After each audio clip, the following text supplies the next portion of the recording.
皆さんこんにちは、ガジェログです。今回はファーウェイバンド8の初期設定の方法をご紹介したいと思います。もうすでに以前のモデルを使っている方は、こちらのファーウェイヘルスケアのアプリをもうすでにインストールされていると思います。アカウントも作成されていると思いますが、まだやっていない方は、ファーウェイの公式サイトからアップギャラリーというものをダウンロードし、そしてこちらのファーウェイヘルスケアをダウンロードされてください。その手順に関しましてわからないよってことであればね、方法についての動画を作成してありますので、概要欄の方にリンク貼ってありますので、ぜひね、そちらの方ご確認のお願いいたします。で、アカウントを作成し、もうすでに使える状態になった上で、このね、動画を進めていきたいと思います。そして、この動画の流れとしましては、まず、デバイスっていうのがありますが、こちらのファーウェイバンド8と、この画面から追加する形になります。そうしますと、ペアリングされて使える状態になります。その後は、このファーウェイヘルスケアのアプリを使って、ファーウェイバンド8の中身をある程度設定していきます。で、その設定が終わりましたら、今度は、このバンド本体を使って、内部の設定をざっとですけども一通り使えるところまでの流れということで全ての項目をご紹介するわけではありませんのでそのあたりご了承ください。それでは早速ペアリングの方から進めていきましょう。それでは本日も見てみましょう。では、ペアリングの方法をやっていきたいと思いますけども、まず本体のね、電源を入れないといけませんので、こちらのサイドボタンがありますが、ここを長押ししていきます。そうしますと、電源が入りましたね。ファーウェイと出てきました。で、しばらく待っていますと、今、ブルって1回震えました。ハーモニー OS が起動してきました。ということで、システム言語を決定する画面になりました。一番上から中国語になりますね。イングリッシュ。日本語、ちゃんと入っています。また、ポルトガル語、スペイン語も出ていますが、もしかしたらですけども、今後ね、いろんな言語が追加されていく可能性もありますね。で、今回私は日本語が母語になりますので、こちらをタップします。そうしますと、ペアリングと今出てきました。ということで、今度はアプリの方に移っていきまして、この追加をタップします。そうしましたら、ファーウェイバンド8がこのようにね、今出てきまして、この上のね、GT ランナーってありますけど、こちらはね、ちょっと別の私が持っている端末になりますので、これではありません。ファーウェイバンド8を選んでいただきます。はい。関連付ける。で、OK を押します。そうしましたら、今ね、ブルーっと震えまして、ペアリング要求が出てきましたので、レ点を押します。はい、ペアリング成功ですよと出ましたね。今度はスマホの画面で通話先と通話履歴のアクセスを許可するですね。チェックを入れていただいてペアリングを押します。また、スマホの方のこのペアリング済みになりましたが、こちらをチェックします。そしてデバイスを使用していないとき、更新を自動インストールとして起動するもありますが、こちらもね、一応チェックしておいた方がいいかなと思います。で、完了をします。で、次にこれもね、完了をタップします。で、手順に従って設定してくださいねとありますが、続行をします。そしてこちらも OK ですね。これでね、もう簡単にペアリングの方が済みましたので、これからですね、今アップデートが出てきてしまいましたので、アップデートをして、ヘルスケアのアプリを使って内部の設定をちょっとね、いじっていきたいなと思います。ではね、その前に、おそらく皆さんもフォアメウェイの更新が来ると思いますので、どれぐらいかかるかね、ちょっとやってみたいと思います。ダウンロードして更新をします。だいぶね、中身が変わるかもしれませんね。はい。というわけで、最初のファームウェアの更新が今来まして、今終わったところになりますが、だいたい賞味15分から20分ぐらいかかりました。ですので、時間がある時にね、ぜひ初期設定の方をやっていただければなと思いますが、変更内容はこんな感じになっています。この画面になりましたら終了を押しますと、ようやくね、使える状態になりました。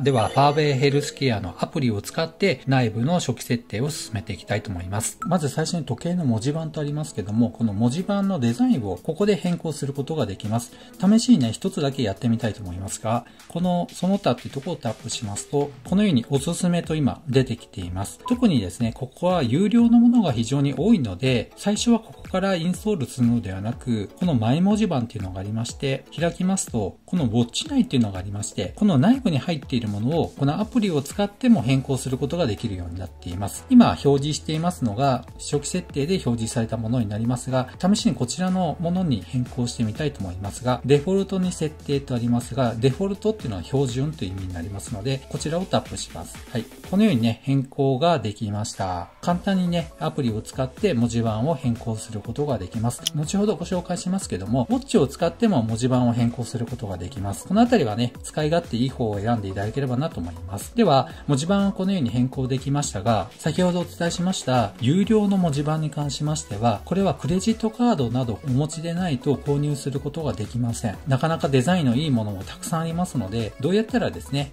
ダウンロードし、インストールすることができるのかにつきましては、以前作った動画がありますので、ぜひそちらの方を参考になさってください。少し時間が経っている動画になりますので、内容に関しましてはね、若干変更があったり、ちょっと違うということもあるかもしれませんが、臨機応変にね、進んでいただければなと思います。今度はですね、健康モニタリングというところをタップします。これはヘルスケア関連のオンオフができるところになります。まず一番上にファーウェイトゥルースリープとありますが、今回のファーウェイバンド8の目玉機能になりますね。睡眠機能が非常に充実したということになりますけども、有効に今なっていますね。このままでいいと思います。睡眠をした際にデータを取ってくれて、またこちらのアプリで睡眠のデータを見ることができます。こちらはあくまでも私のサンプルになりますけどもね、データをこちらに同期しますとね、こんな感じで表示されます。そして次に心拍数の継続的なモニタリングとありますが、もう最初からオンになっていますので、このままでいいと思います。そして次に自動ストレステストとありますね。こちらもオンになっていますので、このままでいいと思います。これはいろんな心拍数とかですね、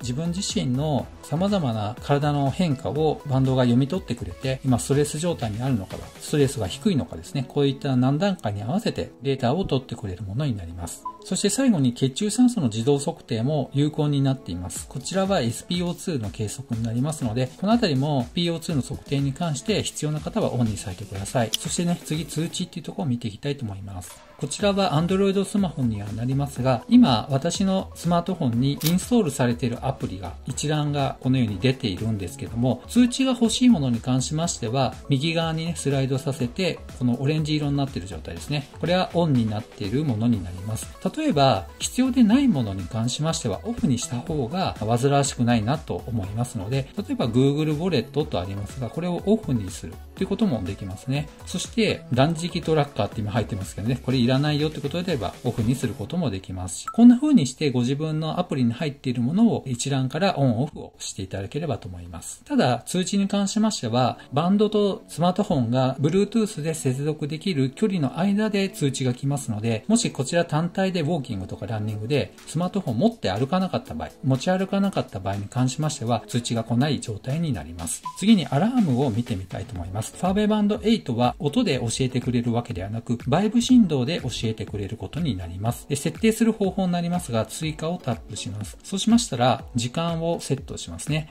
例えば、朝の6時にセットしてみたいと思いますね。そして繰り返しっていうのがありますが、何曜日にこのアラートをセットするのかっていうことですね。すべての曜日になりますね。例えば土日はいらないよっていうことであれば、チェック外して OK を押します。そして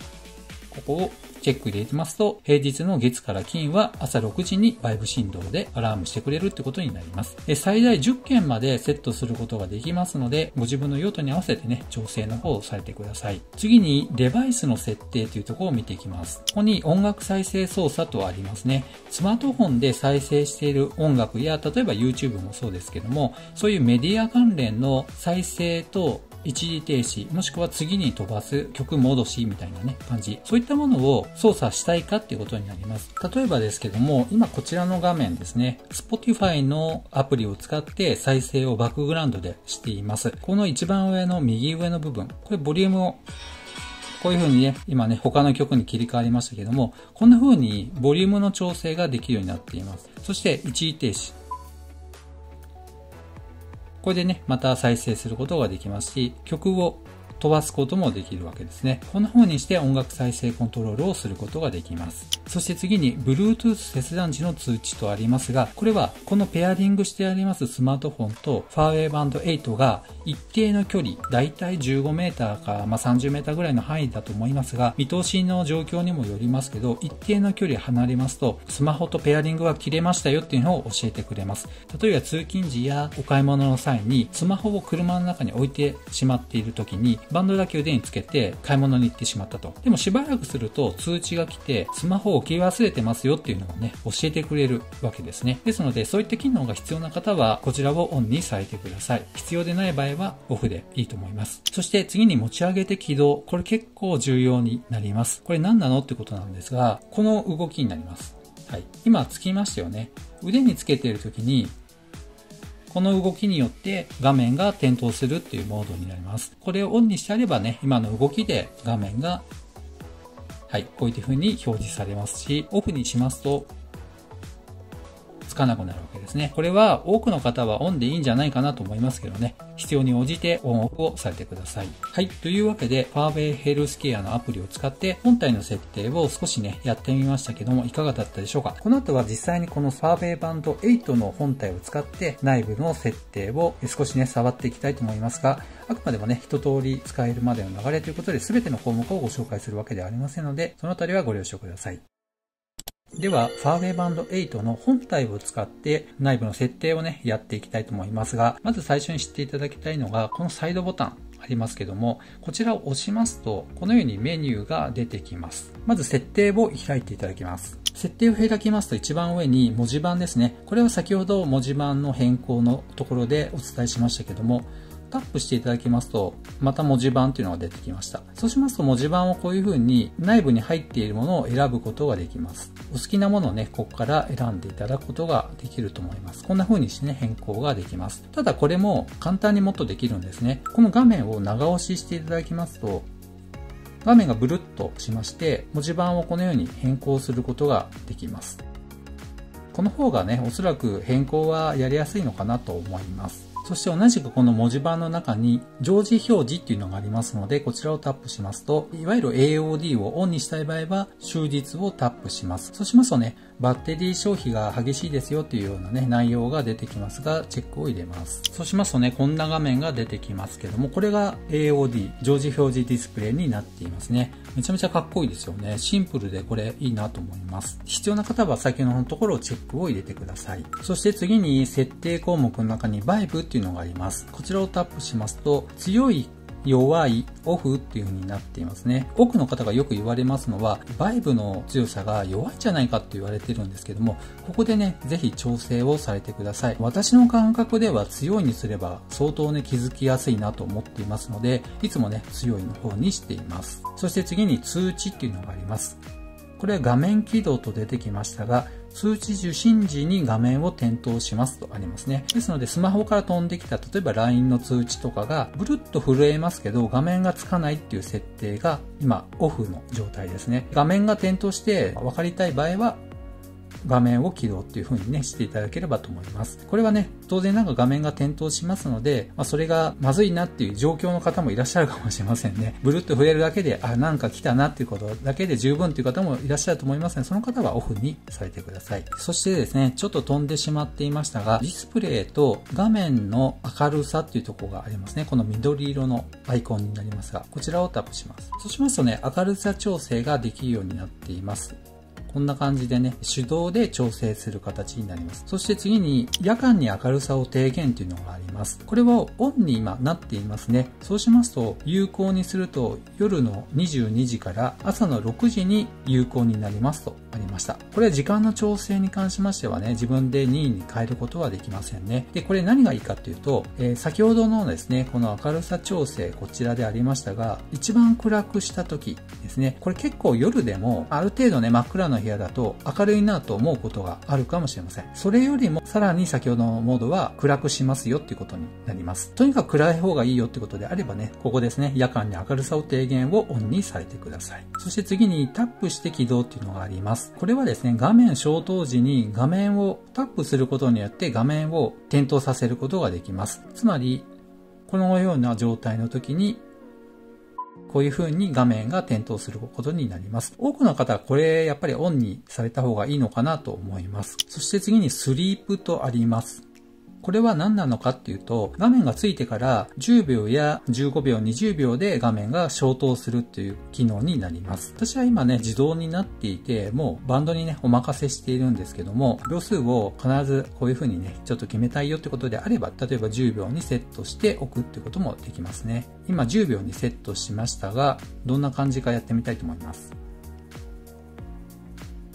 はい、消えましたね。10秒で今消えたということになりますが、必要であればね、今のところを調整されてください。で、次に画面の点灯とありますが、これは何なのかっていうことになりますけども、画面がずっと20分間点灯しっぱなしのモードで使ってレビューをしています。これはですね、なかなか使う機会っていうのは多くの方ないかもしれませんが、こういった初期設定をするときに一度ね、20分で設定しておくと画面がいちいち消えませんので、そのあたりは使い勝手良くなるかなと思います。